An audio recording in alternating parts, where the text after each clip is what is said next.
I thought providing was enough. That was the lie I told myself for 30 years. I worked long hours. I paid the bills. I showed up to every birthday with a gift. I made sure my children never went without. And I believed that meant I was a good father. But I wasn't paying attention to what they actually needed. I thought love was measured in sacrifice. Time at the office instead of time at the table. Exhaustion instead of conversation. Money instead of presence. I remember coming home late most nights. The house would already be quiet. The kids in their rooms. My wife tired from handling everything I wasn't there for. I'd walk into their bedrooms, look at them sleeping, and tell myself, I'm doing this for them. That sentence made everything feel justified. Missed soccer games. Missed school performances. Missed small conversations that only happen once. I thought there would be more time. There always is. Until there isn't. One night, when my son was about 17, he asked me something simple. Dad, are you coming to my game tomorrow? I checked my calendar. Big meeting. Important client. I told him I'd try. He nodded. Not disappointed. Not angry. Just used to it. That's what I didn't understand back then. Children adjust. They adapt to your absence. They stop asking. And when they stop asking, you think everything is fine. Years passed quickly after that. College, jobs, their own lives forming. And I was proud of their independence, proud of their strength. But independence sometimes grows from necessity, not from comfort. The moment that changed everything for me didn't happen in a hospital room. It happened at a dinner table. My daughter was visiting with her own child. We were sitting together, and I was watching her interact with her son. She was present, fully present, phone away, listening closely, laughing easily, and I said, almost joking, "You're a very attentive parent." She smiled and said something I will never forget. I learned what not to do. She didn't say it cruelly. She didn't say it angrily.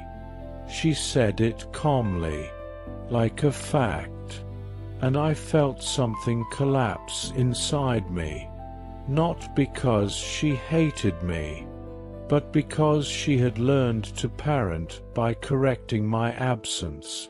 That was the first time I understood something painful. Providing is not the same as being present. Money builds houses. Presence builds memories. And children don't remember the size of the house. They remember who was in the room. I wasn't a bad father. I wasn't abusive. I wasn't neglectful in the obvious ways. I was just unavailable, emotionally busy, mentally somewhere else, physically tired. I confused exhaustion with love. I believed that if I worked harder now, I could relax later. But childhood doesn't wait for later. It moves fast, faster than your career ever will. There are only so many nights they ask you to read to them, only so many mornings they reach for your hand, only so many games, recitals, and ordinary afternoons. And once they're gone, you can't schedule them back. I see it clearly now. When my son stopped telling me about his day, I thought he was becoming independent.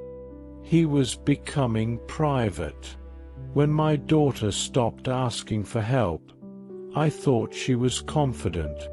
She was learning not to rely on me. Children don't always confront you. They adapt to you. And adaptation can look like maturity. But sometimes it's distance. The hardest truth I've had to accept is this. My children needed less of my money and more of my time. They needed my attention when they were young, not my regret when they were grown. I can't go back. No father can. But I've tried to change what I can now. I call more. I listen more. I ask questions that don't have practical answers. How are you really doing? What's been on your mind? And sometimes there's silence, because rebuilding closeness takes time too. But it's worth it. If you're watching this and your children are still at home, I want you to hear something clearly. They don't care how impressive your job is.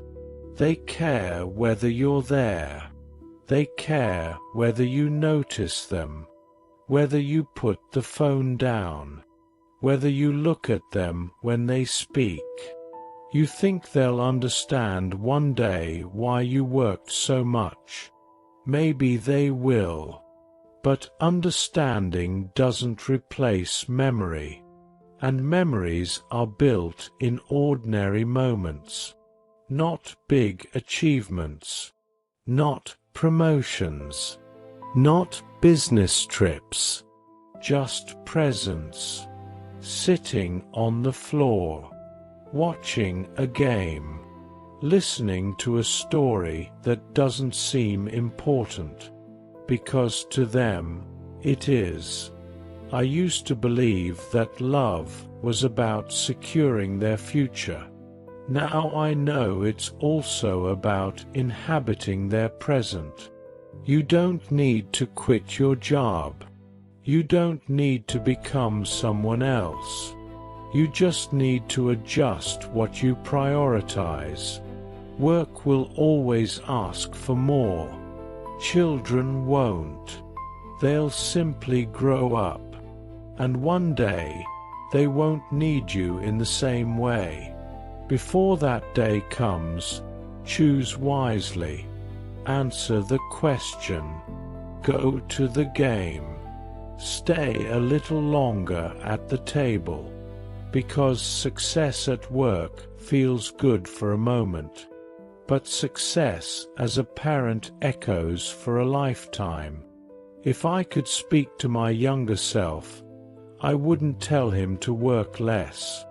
I'd tell him to look up more, to notice the small hands reaching for him, to understand that providing is only half the job. The other half is presence. And presence is something you can't outsource.